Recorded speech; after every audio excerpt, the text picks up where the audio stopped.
Morning everybody. దేవుని నామానికి స్తోత్రం. వారి యొక్క ఉదయకాలమందు దేవుని సన్నిధిలోనికి మనందరం కూడా వచ్చి దేవుని మాటలను ధ్యానించుటకు మనకు ఇవ్వబడిన ఈ సమయమును బట్టి దేవునికి కృతజ్ఞతాస్తుతులు మనం చెల్లించాల్సి ఉంటుంది. అనేక మంది ఈ దినమును చూడలేకపోయారు. అయితే దేవుని యొక్క వాత్సల్యం దినదినము కూడా మన ఎడల నూతన పరచబడుతున్నందుకు గాను దేవునికి మనందరం కూడా వందనాలు చెల్లించుదాం.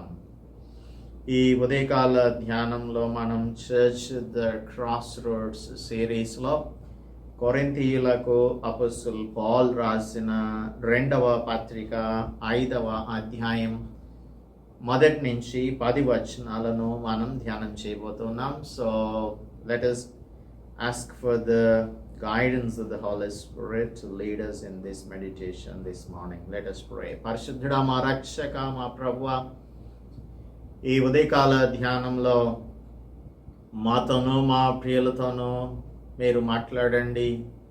మా హృదయములకు ఏది అవసరమో మీకు తెలుసు ప్రభువా. మా బలహీనతలు మీకు తెలుసు. మా దృష్టి ఇహలోక సంబంధమైన వాటి మీద ఉన్నదా, ఆత్మ సంబంధమైన వాటి మీద ఉన్నదా, రాబోవు మహిమ మీద ఉన్నదా, ఈ ప్రస్తుత కాలపు శ్రమల మీద కాన్సన్ట్రేషన్ ఉన్నదా అనే దానిని మేము పరిశీలించుకొనుటకు, మీ వాక్యానుసారంగా జీవించుటకు మాకు సహాయం దయచేయమని మీ కుమారుడు మా రక్షకుడు యేసుక్రీస్తు పరిశుద్ధ నామములో ప్రార్థిస్తున్నాం తండ్రి, ఆమేన్. దేవునామానికి స్తోత్రం. అందరికీ మరి ఒకసారి ప్రభు నామంలో వందనాలు తెలియజేస్తున్నాను. ఈరోజు మనం చదువుతున్నటువంటి వాక్య భాగంలో కొరింథీయులకు రాసిన పత్రిక 2వ పత్రిక 5వ అధ్యాయం మొదటి 10 వచనాలలో మన ఎగ్జిస్టెన్స్ గురించి, hour existence in the world to come, రాబోయే ప్రపంచంలో లేదంటే రాబోచున్న మహిమలో పరలోకంలో మన యొక్క జీవితం, మన యొక్క ఎగ్జిస్టెన్స్, మన ఉనికి ఏ విధంగా ఉంటుంది అనే దానిని అపోస్తలుడు పౌలు మనకు తెలియజేస్తూ ఉన్నాడు. మన యొక్క పర్ఫార్మెన్స్, మన యొక్క అకౌంటబిలిటీ, మనం ఏ విధంగా ఈ లోకంలో జీవిస్తామో అది చాలా ప్రాముఖ్యం. దేవునికి మనం లెక్కప్పు చెప్పవలసి ఉంటుంది. He will be deciding hour deeds at the end of the world. ప్రపంచం యొక్క అంతంలో మనం చేసిన కార్యాలను ఆయన పరిశీలన చేసి మనం దేవుని కోసం సరి అయిన రీతిలో ప్రవర్తించామా లేదా, మన క్రియలు ఉన్నాయా లేదా అనే దానిని ఆయన జడ్జ్ చేయబోతున్నాడు. కాబట్టి క్రీస్తు న్యాయపీఠం ఎదుట మనం ప్రత్యక్షం అవ్వాల్సి ఉంటుంది అని 10వ వచనంలో చెప్తూ ఉన్నాడు. నిరంతరం మనం శ్రమలలో జీవిస్తూ ప్రాణం పోతుంది అన్న పరిస్థితులలో మనమైతే ప్రస్తుతం జీవించట్లేదు. కానీ అపోస్తలుడు పౌలు అయితే తన యొక్క జీవితంలో అనేకమైన శ్రమలను అనుభవిస్తూ ఉన్నాడు. ఏ క్షణంలో ప్రాణం తీసేస్తారో, ఏ క్షణంలో ఎవరు ఆయనను అంతమొందిస్తారో తెలియనటువంటి పరిస్థితులలో జీవించుచు ఉన్న పౌలు తను అకౌంటబిలిటీని, దేవుని ఎదుట నా క్రియలన్నీ కూడా పరిశీలన చేయబడతాయి, ఆయన న్యాయపీఠం ఎదుట నేను నిలబడవలసిన రోజు ఒకటి రాబోతుంది అని తాను తెలుసుకొని ప్రవర్తిస్తూ ఉన్నాడు.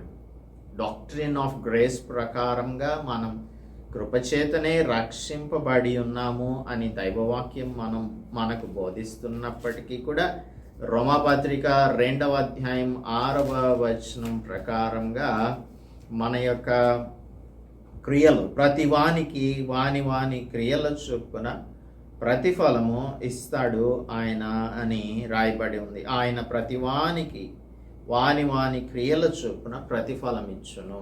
సో ఆ ప్రతిఫలం పొందాల్సి ఉన్న మనం ఏ విధంగా అకౌంటబుల్గా జీవించాలి క్రైస్తవ జీవితాన్ని అనే దానిని బోధిస్తూ ఉన్నాడు. పౌలు యొక్క బోధను మనం పరిపూర్ణంగా విశ్లేషిస్తే, if we analyze the work of apostle Paul, దేవుని మాటలు తప్పించి అనవసరమైన మాటలు ఏమి కూడా చెప్పట్లేదన్న విషయాన్ని మనం గ్రహిస్తాం.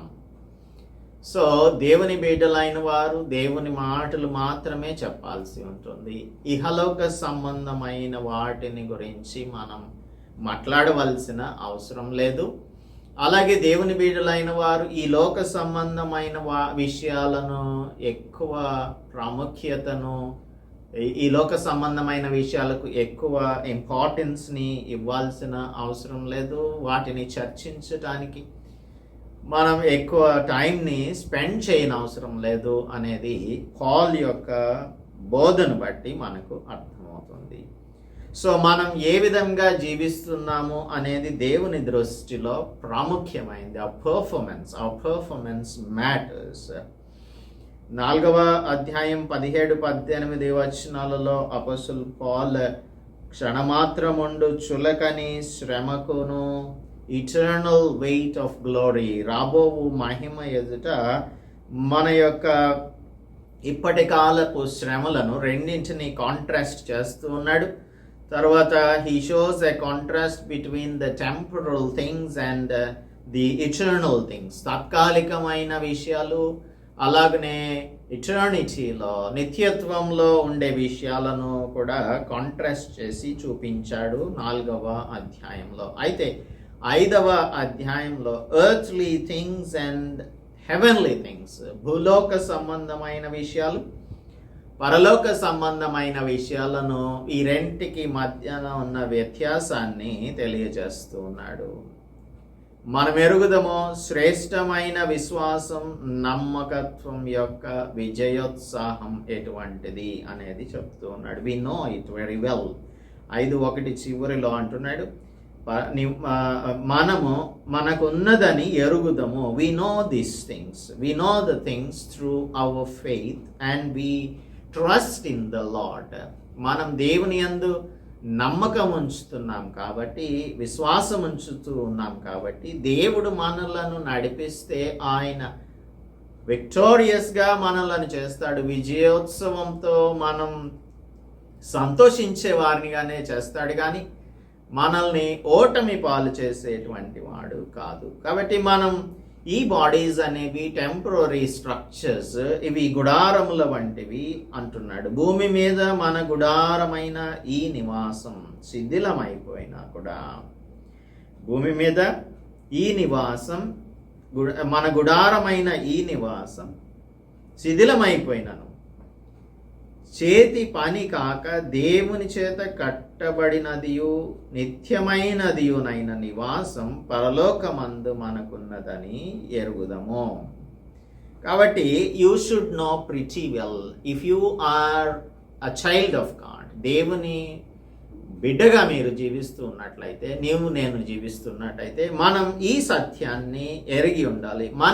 మన నిత్య నివాసం, eternal అబోర్డ్ is in the heaven, మనకు పరలోకంలో ఉంది.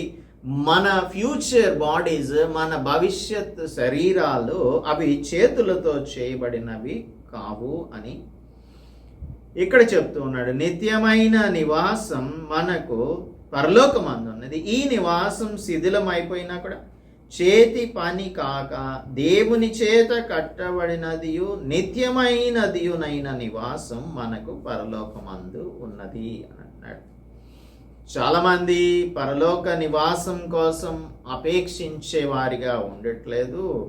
మనం దానికోసం అపేక్షించే వారిగా మూల్గుచు ఉండే వారంగా ఉండాలి అని 2వ వచనంలో చెప్తున్నాడు. మనం దిగంబరులం కాము. Paul is simply saying that we will not be naked in eternity, but will be clothed.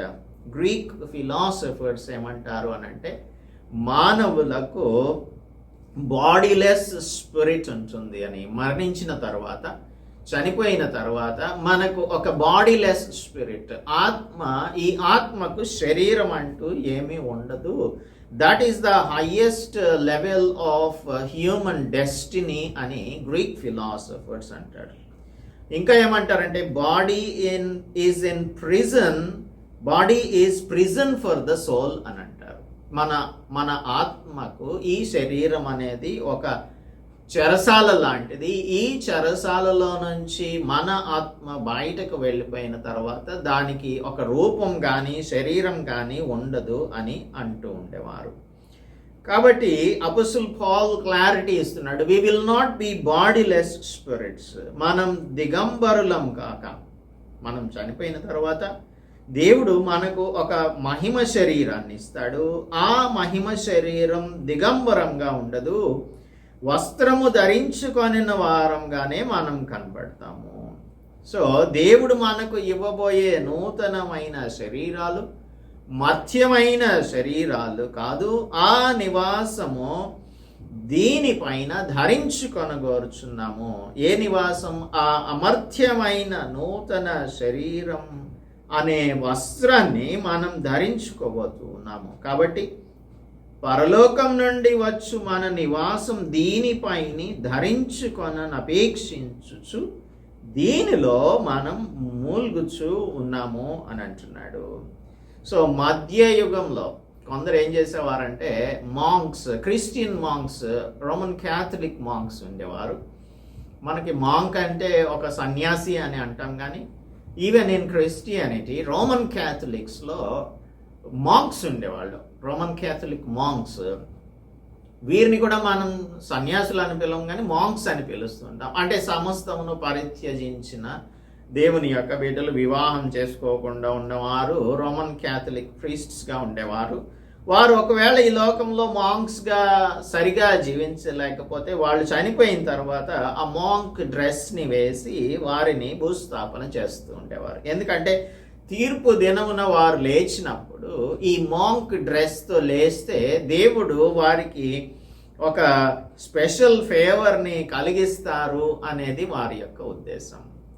So ఇది మైండ్లో పెట్టుకుంటున్నాడు అపోస్టల్ పాల్ పెట్టుకొని. కాబట్టి పరలోకం నుండి వచ్చు మన నివాసం దీనిపైన ధరించుకొనని అపేక్షించుచున్నాము. What do we look for or what do we hope for? అంటే the Lord is gonna give us a glorious body, and in that glorious body we will be putting on after we die or after we leave this flesh. ఈ శరీరాన్ని విడిచిపెట్టినప్పుడు దానిని మనం ధరించుకోవడానికి అపేక్షిస్తూ ఉన్నాము.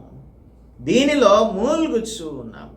దీనిలో మనం మూల్గుచూ ఉన్నాం. ఈ మూలగడం అంటే ఏంటంటే we don't want to live in this world. మనం ఈ లోక సంబంధమైన రీతిలో జీవించడానికి మనం ఇష్టపడం. మనం ప్రతి సమయంలో కూడా we will be hurt, hour conscience will be hurt, hour spirit will be hurt. ఏంటి అంటే మనం ఇటువంటి అపవిత్రమైన లోకంలో అపవిత్రమైన కార్యములు చేస్తున్న వారి మధ్యన ఇంకా ఎంతకాలం జీవించాలి? నేను పరలోకానికి వెళ్ళిపోవాలి అనే దృష్టి ప్రతి విశ్వాసికి కూడా ఉండాలి. ఈ లోకంలోనే అంటి పెట్టుకొని ఈ లోకంలోనే నేను దీర్ఘాయుస్తో జీవించాలి అని, ఈ లోకంలో నేను ఎక్కువ కాలం సెంటినేరియన్గా జీవించాలి అని, ఇలాగా మనకు ఈ లోక సంబంధమైన జీవితం గురించిన అపేక్ష ఉండకూడదు. మనకి ఎప్పుడైనా సరే ఈ లోకంలో నుంచి మనం వెళ్ళిపోవాల్సిన వాళ్ళమే కాబట్టి ఆ వెళ్ళిపోవడానికే మనం చూస్తూ ఉండాలి. అలా చూస్తున్న వారు మాత్రమే మూల్గుతూ ఉంటారు. రోమాపత్రికలో 8వ అధ్యాయంలో ఈ గ్రోనింగ్ గురించి ద క్రియేషన్ ఈజ్ గ్రోనింగ్ అని చెప్తాడు అపోస్టల్ పాల్. 8వ అధ్యాయంలో మనం చదివినట్టయితే 18 నుంచి, మన ఎడల ప్రత్యక్షం కాబోవు మహిమ ఎదుటి ఇప్పటి కాలపు శ్రమలు ఎన్నదగినవి కావని ఎంచుకొనుచున్నాను. దేవుని కుమారుల ప్రత్యక్షత కొరకు సృష్టి మిగుల ఆశతో తేరి చూచుచు కనిపెట్టుచు ఉన్నది. సృష్టి ఏ విధంగా అయితే దేవుని కుమారుల ప్రత్యక్షత కొరకు ఎదురు చూస్తుందో, అలాగా మనం దేవుని సన్నిధిలోనికి వెళ్ళడానికి ఎదురు చూచే వారంగా ఉండాలి. ఏలయనగా సృష్టి నాశనమునకు లోనైన దాస్యంలో నుండి విడిపింపబడి దేవుని పిల్లలు పొందబోవు మహిమగల స్వాతంత్రం పొందునను నిరీక్షణ కలదై. సృష్టికి నిరీక్షణ ఉంది. మనకి కూడా మన దాసత్వం నుంచి, ఈ శరీరంలో నుంచి మనం ఎప్పుడైతే వెళ్ళిపోతామో, death death of the body has to come. It has to come because the life of the spirit has to begin.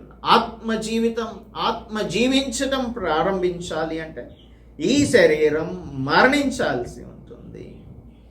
స్వేచ్ఛగా కాక దానిని లోపరిచిన వారి మూలంగా వ్యర్థపరచబడను. సృష్టి యావత్తు ఇది వరకు ఏకగ్రీవంగా మూల్గుచు ప్రసన వేదన పడుచున్నదని ఎరుగుదము.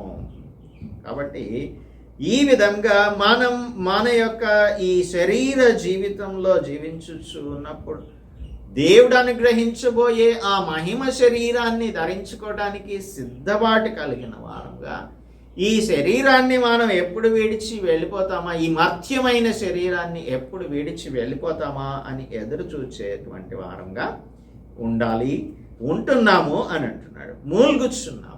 Are you groaning to leave this body and be present in the heaven or before the Lord Jesus Christ? ఆయన ఎదుట మహిమలో నిలబడటానికి సిద్ధపాటు కలిగి ఎల్లప్పుడూ మూల్గుచ్చు ఉండగలుగుతున్నావా? ఆర్ వి గ్రోనింగ్ అనే దాన్ని పరిశీలించుకుంటే, ఇంకా మనం ఈ లోకం కోసమే ప్రాకులాడుతూ ఉన్నట్టయితే దేవుని కోసం మనం ఎక్కడ జీవిస్తూ ఉన్నాము? మన దృష్టి అంతా కూడా ఇహలోక సంబంధమైన వాటి మీదే ఉన్నట్టయితే పరలోక సంబంధమైన వాటి మీద మనం ఎప్పుడు దృష్టి సారించగలుగుతాము? అందుకే మన యొక్క ట్రాన్స్ఫర్మేషన్, మన యొక్క పర్ఫెక్షన్ ప్రాసెస్, మన సాంక్టిఫికేషన్ ప్రాసెస్ ఇంకా లేట్ అవుతుంది. మనం ఎప్పుడైతే పర్ఫెక్షన్లోనికి వస్తామో అప్పుడు దేవుడు మనలను ఆయన మహిమలోనికి తీసేసుకుంటాడు. ఇంకా మనం ఇక్కడే ఉంటున్నాము అని అంటే వీటినే మనం ఆశిస్తున్నాం, ఇంకా మనం పరిపూర్ణులం కాలేకపోతున్నాం. అపరిపూర్ణంగా, అసంపూర్ణమైన జీవితాలను దేవునికి సరి అయిన రీతిలో స్టాండర్డ్స్ ప్రకారంగా, హెవెన్లీ స్టాండర్డ్స్ ప్రకారంగా జీవించలేకపోతున్నాము అనే విషయాన్ని మనం అర్థం చేసుకోవాలి. ఈ గుడారంలోనున్న మనం భారం మోసుకొని మూల్గుచున్నాము. ఇది తీసివేయవలనని కాదు కానీ మర్త్యమైనది జీవము చేత మృంగివేయబడినట్లు ఆ నివాసమును దీనిపైన ధరించుకొనగోరుచున్నాము. మనం ఈ లోకంలో జీవిస్తూ ఉన్నప్పుడు, ఈ లోకంలో అందరితో పాటు మనం ఉంటూ ఉన్నప్పుడు ఆత్మ సంబంధమైన వాటికి ప్రాధాన్యత ఇవ్వటం అనేది చాలా వరకు కష్టమైపోతుంది. ఎందుకంటే the people will be attracting us, the world will be attracting us, the earthly things will be attracting us, the comforts, facilities will be attracting us. ఇవన్నీ కూడా ఆకర్షణీయంగా ఉంటూ ఉంటాయి. అయితే ఆత్మ పై చేయిలో ఉన్నప్పుడు ఈ శరీరమును మనము అణగద్రొక్కే వారంగా ఉంటాము. అయితే there will be a tug of war.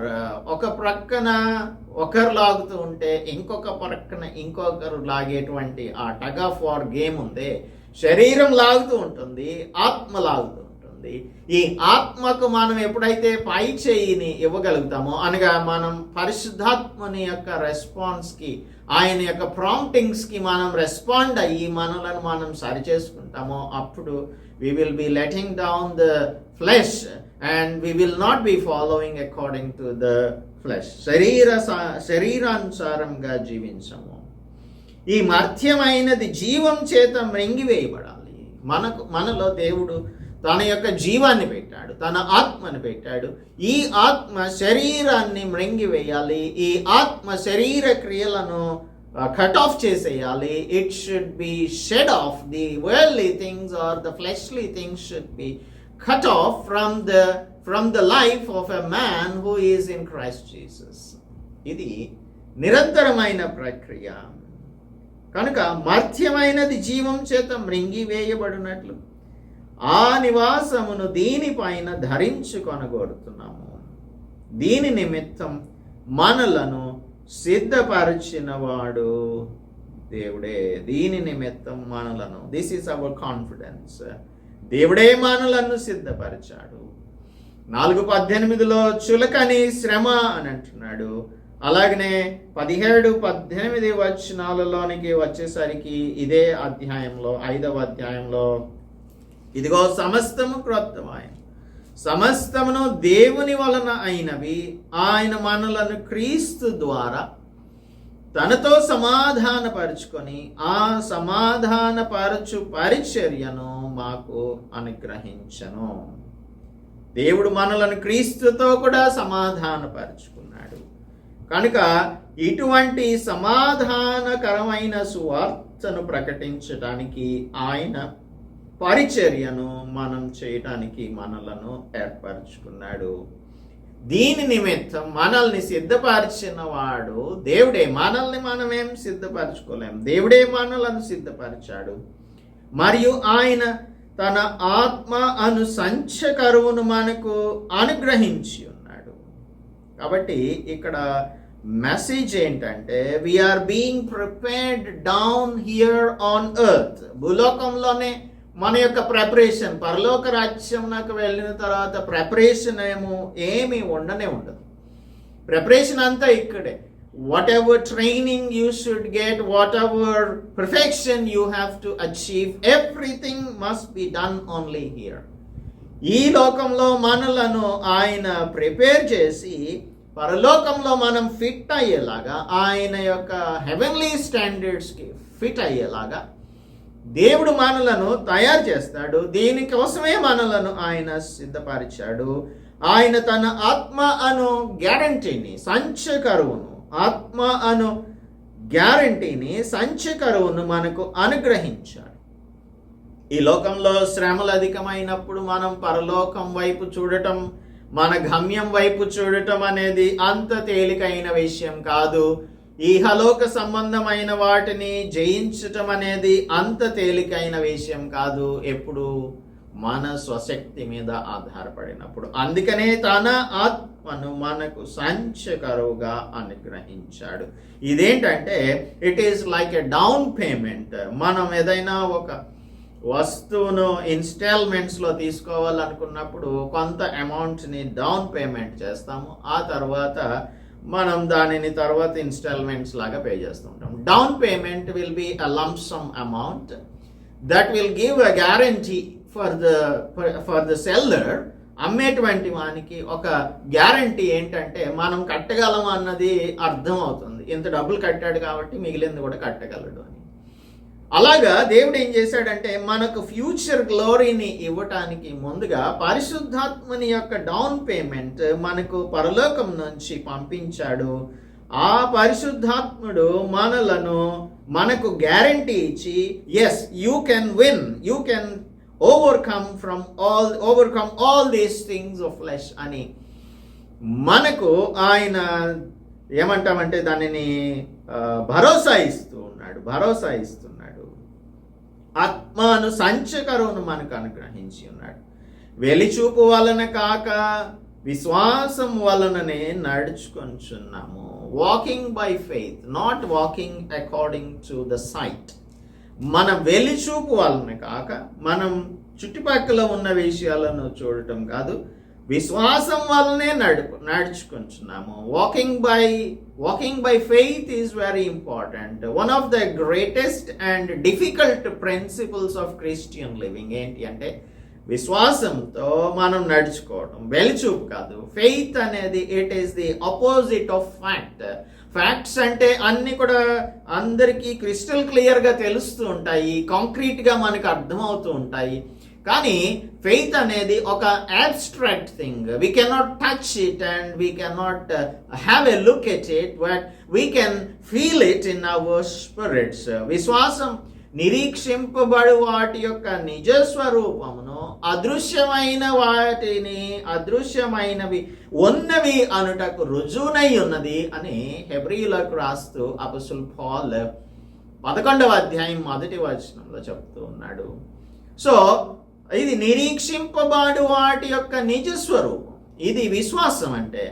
So దేవదూతలు కూడా మనలను చూసినప్పుడు మనం దేవునిని ముఖాముఖిగా, వాళ్ళు చూస్తూ ఉన్నారు దేవదూతలు, మనమైతే దేవుని ముఖాముఖిగా చూడకుండానే ఆయనను ప్రేమించి ఆయన కోసం మన జీవితాలను సమర్పించుకొని ఆయన కొరకు మనం జీవిస్తూ ఉంటే అది చాలా ఆశ్చర్యకరమైన సంఘటనగా ఆ దూతలకు అనిపిస్తూ ఉంటుంది.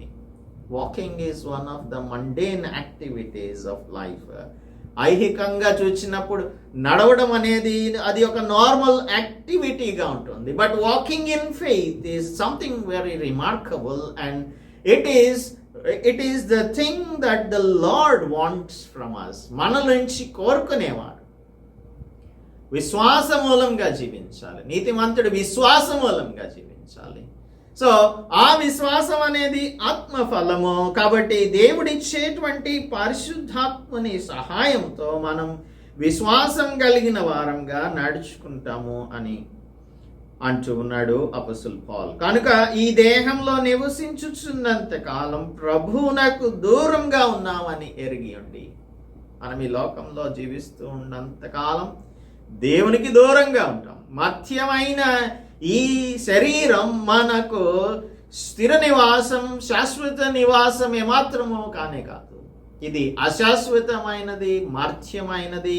It has to perish. కాబట్టి ఒకానొక దినాన్న దీనిని మనం విడిచి వెళ్ళాల్సి ఉంటుంది. మనం పరవాసులం, పరదేశులం, మనం యాత్రికులం అని మనకు అర్థం అవ్వాలి. కాబట్టి ఈ దేహంలో ఉంటే మనం దేవుణ్ణి ముఖాముఖిగా చూడలేం. ఈ దేహాన్ని విడిచిపెట్టేస్తేనే మనం దేవుని సన్నిధిలోనికి వెళ్ళగలుగుతాము అనే దానిని మనకు అర్థమయ్యేలాగా చెప్తూ ఉన్నాడు. హెబ్రీయులకు రాసిన పత్రికలో అపొస్తలుడు పౌలు చెప్తూ ఉన్నాడు. Let us see chapter 11 verse 8 నుంచి గనక చూస్తే, అబ్రహాము పిలువబడినప్పుడు విశ్వాసమును బట్టి ఆ పిలుపునకు లోబడి తాను స్వాస్థ్యంగా పొందనయ్యున్న ప్రదేశమునకు బయలు వెళ్ళాడు. ఎక్కడికి వెళ్ళాలో అది తెలియదు, అయినా కూడా వెళ్ళిపోయాడు. విశ్వాసమును బట్టి అతడును అతనితో ఆ వాగ్దానమునకు సమాన వారసులైన ఇసాకు, యాకోబు అనువారు గుడారములలో నివసించుచు అన్య దేశంలో ఉన్నట్టుగా వాగ్దత్త దేశంలో పరవాసులైరి. మనం అన్య దేశంలో ఉన్నట్టుగా ఈ అన్య గుడారంలో, అన్య శరీరంలో ఉంటున్నాము.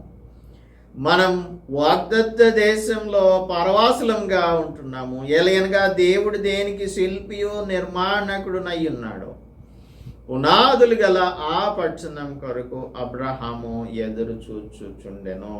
సో మనం దేనికోసం ఎదురు చూడాలి అంటే, ఈ మర్త్యమైనది అమర్త్యతను ధరించుకొనున్నట్లుగా మధ్యమైన శరీరాన్ని ఈ భూలోకంను విడిచిపెట్టినప్పుడే మనం శాశ్వత నివాసమైన పరలోక రాజ్యమునకు, మన పరమ కనానుకు, వాగ్దాన దేశమునకు వెళ్తాము. ఐగుప్తు బానిసత్వం నుంచి ఇశ్రాయేలీలు ఏ విధంగా అయితే విడిపింపబడి వాగ్దాన దేశంలోనికి వచ్చారో, మనం కూడా ఈ పాప బానిసత్వం నుంచి విడిపింపబడినటువంటి వారం ఈ మర్త్య శరీరంలో జీవిస్తూ పర్ఫెక్షన్ని మనం తెచ్చుకున్నప్పుడు అమర్త్యమైన శరీరాన్ని ధరించుకొని ఆ పరదేశంలోనికి, మన దేశంలోనికి, శాశ్వత దేశంలోనికి, శాశ్వత రాజ్యంలోనికి వెళ్తాం. కనుక ఈ దేహంలో నివసించుచున్నంతకాలం మనం ప్రభువుకి దూరంగా ఉన్నామని తెలుసుకోవాలి. ప్రభువునకు దూరంగా ఉన్నామని ఎరిగి ఉండి ఎల్లప్పుడూ ధైర్యం కలిగి ఉన్నాం. ఏంటా ధైర్యం అంటే, one day we're gonna be with him. మనం ఒకరోజు ఈ మర్త్య శరీరాన్ని విడిచిపెట్టేస్తాము, మనం పరలోక రాజ్యానికి వెళ్తాము. ఎప్పుడైతే once we leave this body we will be present in the heaven. ఆయన ఎదుట మనం ప్రత్యక్షం అవుతాం. కనుక ఈ 8వ వచనంలో చెప్తున్నాడు, ఇట్లు ధైర్యం కలిగి ఈ దేహమును విడిచిపెట్టి ప్రభువునద్ద నివసించుటకు ఇష్టపడుతున్నాం. దేవుని దగ్గర నివసించడానికి ఇష్టముందా? ఈ లోకాన్నే మనం పట్టుకొని ఈ లోకం కోసమే ప్రాకులాడుతూ జీవిస్తూ ఉన్నామా? కొన్ని ఫాల్స్ డాక్ట్రిన్స్ రోమన్ క్యాథలిక్స్లో ఉంటూ ఉన్నాయి. వాటికి జవాబుగా ఈ 8వ వచనాన్ని రాస్తున్నాడు. అనేక మందికి ఇదే ప్రశ్న ఉంటుంది, మనం చనిపోయాక ఎక్కడికి వెళ్తాము అనేది. ఎక్కడికి వెళ్తాం? దేవుని ఎరుగని వారు ఎక్కడికి వెళ్తారు? దేవుని ఎరిగిన వారు ఎక్కడికి వెళ్తారు? దేవుని ఎరిగినటువంటి వారు దేవుని సన్నిధిలోనికి ఆయన యొద్ద నివసించడానికి వెళ్తారు అని క్లారిటీ ఇస్తున్నాడు. 2 ఫాల్స్ డాక్ట్రిన్స్ ఉన్నాయి. అదేంటంటే సోల్ స్లీప్ అంటే అదేంటంటే ఈ బిలీవింగ్ డెడ్ వీళ్ళుంటారే, దేవుని యందు విశ్వాసం ఉంచి చనిపోయినటువంటి వారు ఒక సుప్త చేతనావస్థలో ఉంటారు అని సస్పెండెడ్ యానిమేటెడ్ కండిషన్లో ఫైనల్ రెజరక్షన్ వచ్చే వరకు ఉంటారు అనేది ఒక సోల్ స్లీప్ డాక్ట్రిన్. అది కాదు, మనం క్రీస్తు ప్రభువు మరణించినప్పుడు ఆయన సిలువలో ఉన్నప్పుడు ప్రక్కన ఒక దొంగను కూడా సిలువ వేశారు. ఆ దొంగ దేవుని క్షమాపణ lord remember me in your Kingdom అని అడిగినప్పుడు, నీ రాజ్యంలో నన్ను జ్ఞాపకం చేసుకో అన్నప్పుడు, నేడు నీవు నాతో కూడా పరదైసులో ఉంటావు అని చెప్పాడు. You will be in paradise today.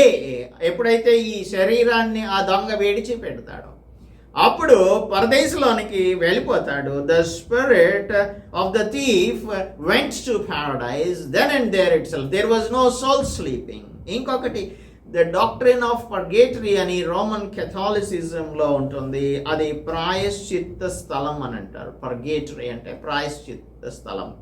చనిపోయిన ప్రతి వ్యక్తి కూడా ఈ పర్గేటరీలోనికి తీసుకొని వెళ్ళి అక్కడ క్లీనప్ చేసి లేదంటే పరిశుద్ధపరిచి కొంత సఫరింగ్కి శ్రమకు గురి చేసి వారిని అక్కడి నుంచి దేవుని యొక్క సన్నిధిలో ప్రవేశపెట్టడానికి సిద్ధపరుస్తారు ఈ పర్గేటరీలో అని.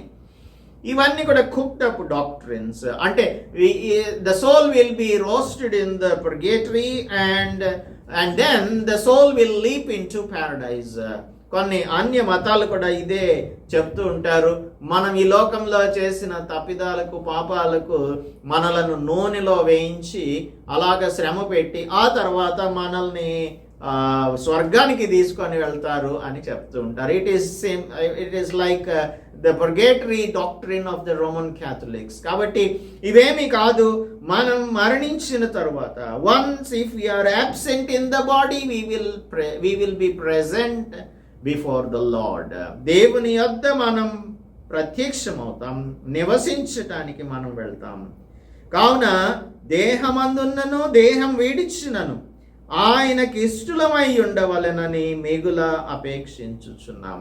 Weather we live or die, బ్రతికున్నా చనిపోయినా, ఈ దేహంలో ఉన్న దేహాన్ని వేడిచిన దేవునికి ఇష్టమైన వారంగా మనం ఉండాలి. The aim of our life is our eternal life. మన ఇటర్నల్ డెస్టినీ ఏంటి అనే దానిని మనకు తెలియజేస్తుంది. ఎందుకనగా తాను జరిగించిన క్రియల చొప్పున అవి మంచివైనను సరే చెడ్డవైనను సరే దేహంతో జరిగించిన వాటి ఫలమును ప్రతివాడును పొందినట్లు మనమందరమును క్రీస్తు న్యాయపీఠం ఎదుట ప్రత్యక్షం కావలయును.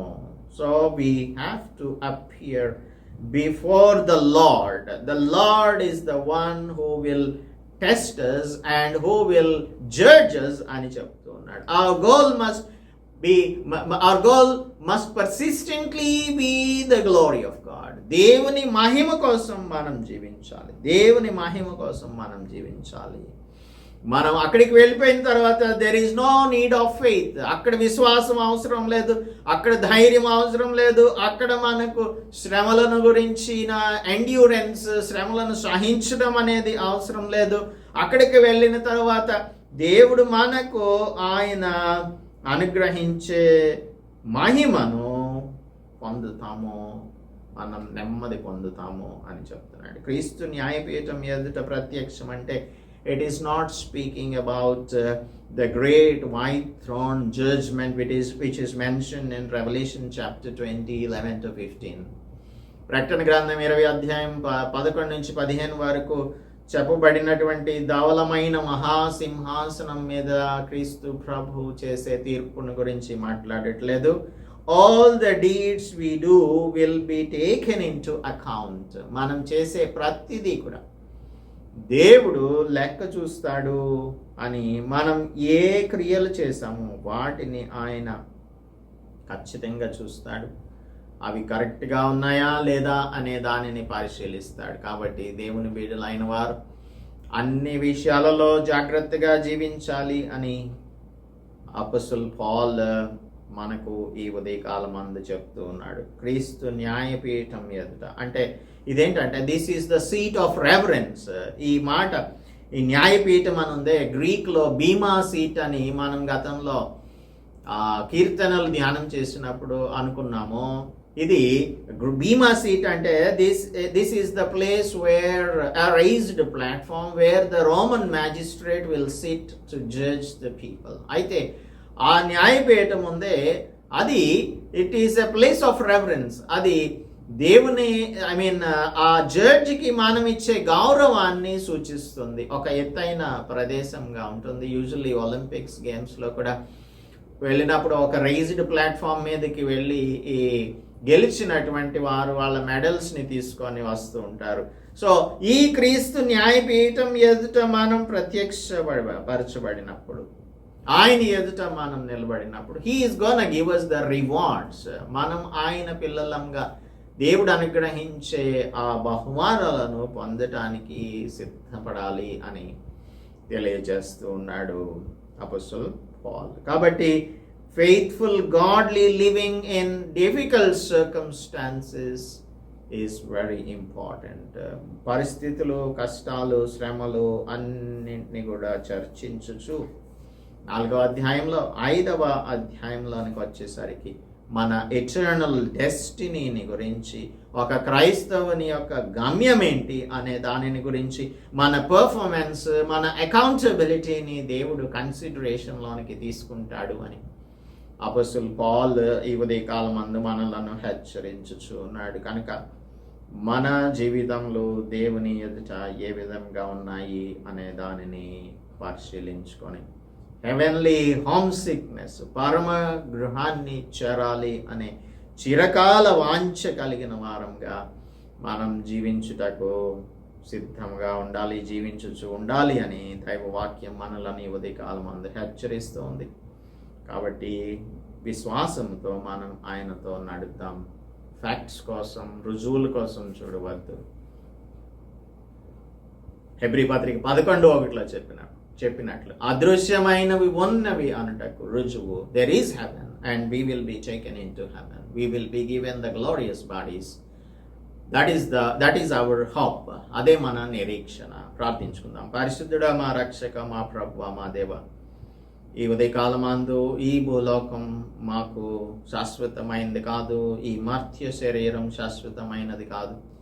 శాశ్వతమైన నివాసం మాకు పరలోకంలో ఉన్నదన్న సంగతిని మేము గ్రహించి, గుర్తించి, దాని కొరకు మేము ఎల్లప్పుడూ హోమ్ సిక్నెస్ కలిగిన వారంగా జీవించుటకు కృప చూపించమని, ఎంతసేపు ఈ శరీరానికి క్లింగ్ అయిపోయి ఈ శరీర సంబంధమైన వాటి కొరకే మేము జీవించక, ఆత్మ సంబంధమైన వాటి కోసమే మేము జీవించుటకు, పర సంబంధమైన వారంగా జీవించుటకు, యాత్రికులము, పరదేశులమని మేము అర్థం చేసుకొని జీవించుటకు మాకు కృప దయచేయమని క్రీస్తు యేసు పరిశుద్ధ నామములో ప్రార్థిస్తున్నాం తండ్రి.